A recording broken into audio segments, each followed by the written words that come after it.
وطن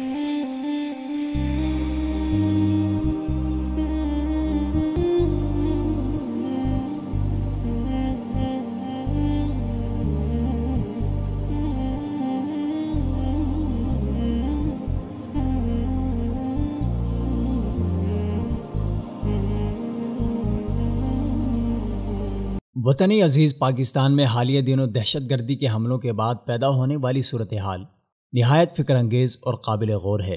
ایک طرف اسلام اور انسانیت کے دشمن وطن عزیز میں قتل و غارت گری اور خون خرابے کے ذریعے اسلام اور مسلمانوں کو بدنام کر رہے ہیں، تو دوسری جانب پاکستان کو جغرافیائی طور پر کمزور کرنے کے لیے ان قریبی ممالک سے بھی لڑانے کی کوشش کی جا رہی ہے جن کے ساتھ ہماری عوامی محبت اور خلوص کا رشتہ قائم ہے۔ ایک منظم منصوبہ سازی کے تحت پاکستان میں ہونے والی دہشت گردی کی تمام تر کارروائیوں کا مرکز و محور ہمارے پڑوسی ملک افغانستان کو ٹھہرایا جاتا ہے،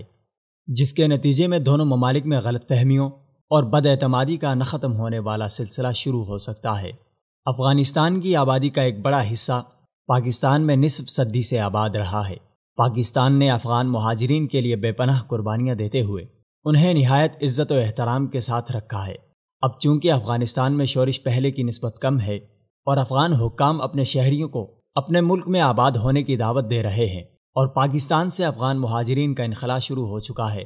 تو ایسے میں عین موقع پر 60-70 سالہ محبتوں کو نفرتوں میں بدلنے والے لوگ افغان عوام کے دلوں میں پاکستان کی کدورت اور پاکستانیوں کے دلوں میں افغانستان سے نفرت کا بیج بو رہے ہیں۔ یہ لوگ دراصل ان نادیدہ قوتوں کے ایجنڈے کو فروغ دے رہے ہیں جو پس پشت بیٹھ کر اپنی شرانگیزی اور تخریب کاری کے ذریعے ان دونوں برادر ممالک کو سرکاری اور عوامی سطح پر ایک دوسرے سے متنفر کرنا چاہتی ہیں۔ بدقسمتی سے افغان انٹیلیجنس میں بھی کچھ ایسے افراد موجود ہیں جو اس ایجنڈے کا حصہ ہیں، لیکن اس تمام تر کھیل کے پیچھے وہ خفیہ کردار کون سا ہے جو خاموشی سے وار کر رہا ہے اور کسی کو خبر تک نہیں ہونے دیتا؟ جی ہاں، وہ نادیدہ قوت اور مکاری و عیاری کا سرچشمہ ہے ایران، جو ہندوستان کے ساتھ مل کر پاکستان کی جڑیں کاٹنے کے در پہ ہے۔ وہی ایران جو بھارتی ایجنٹ کلبھوشن یادو کے ذریعے پاکستان میں فرقہ وارانہ دہشت گردی کا ماسٹر مائنڈ ہے۔ وہی ایران جو عزیر بلوچ اور بابا لاڈلا جیسوں کو شہریت دے کر ان کے ذریعے پاکستان اور اسلام کو ناقابل تلافی نقصان پہنچاتا رہا۔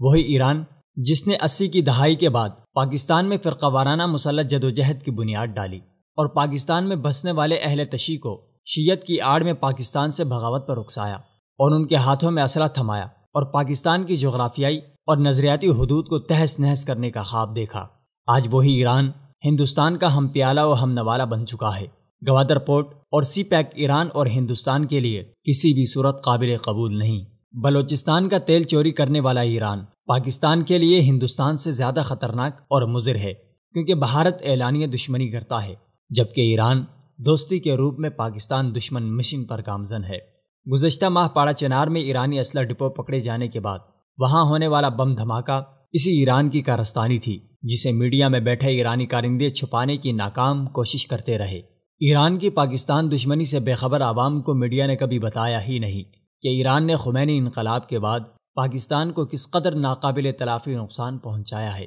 اس لیے کہ میڈیا میں ایرانی لابی نہایت مضبوط ہے، اس لیے ایران کی کسی بھی کارروائی کو عوام کے سامنے نہیں لایا جاتا بلکہ اسے پردے میں چھپانے کی کوشش کی جاتی ہے۔ ہر چند ماہ بعد بلوچستان کے بارڈروں پر ایرانی فورسز کی گولہ باری اور پاکستان کے اندرونی معاملات میں مداخلت پر میڈیا میں کوئی زبان نہیں کھلتی، اور جب بھی سیکورٹی ادارے ایران کے خلاف کوئی بڑا ثبوت پیش کرتے ہیں تو اس دوران کسی بھی نان ایشو کو ایشو بنا کر میڈیا اس اہم ترین ایشو کو دبانے کی کوشش کرتا ہے اور عوام کی توجہ کو منتشر کرتا ہے، اور ایران کی بجائے افغانستان کو بڑا مجرم بنا کر پیش کرنا دراصل پاک افغان تعلقات کو خراب کرنے کی ناکام کوشش ہے۔ اور یہ بات بھی ناقابل تردید ہے کہ افغانستان کو ایران اور ہندوستان نے بہلا پھسلا کر گمراہ کرنے کی کوشش کی ہے، لیکن ہمارے پالیسی ساز اداروں کو چاہیے کہ افغانستان کے ساتھ اعتماد اور تعاون کا رشتہ قائم رکھیں تاکہ ہمارا افغانستان سے جو برادرانہ اور ہمدردانہ بھائی چارے کا تعلق ہے وہ کسی بھی صورت بد اعتمادی اور بدگمانی کا شکار نہ ہو، کیونکہ ہمارے اعلانیہ دشمن ہندوستان اور دوست نما دشمن ایران کو پاک افغان تعلقات کی خوشگواری کسی بھی صورت قابل قبول نہیں۔